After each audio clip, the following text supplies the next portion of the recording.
Goeiedag, welkom by die klas van ritmiese beweging. Vandag gaan ons twee aktiwiteite doen. Die ene is spoed en vorm verander en die ander ene is verandering van rigting en postuur.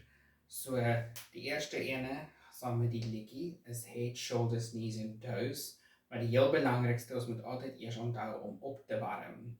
So ons gaan net so 'n bietjie strek, bietjie af, bietjie daar bly vir so 'n paar sekondes, bietjie na regs beweeg, bietjie na links beweeg, bietjie op.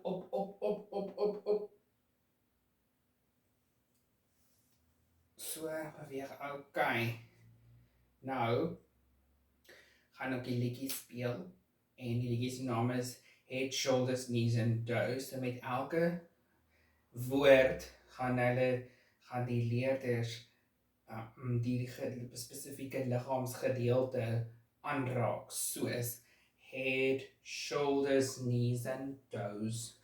Dan gaan die leerders dit spesifiek aanraak en dan gaan die leerders ook na rukkie gaan hulle na mekaar toe draai. Ja, totdat die liedjie klaar is, en hy gaan al hoe vinniger. So ek gaan net gou die liedjie aansit, ons kan begin.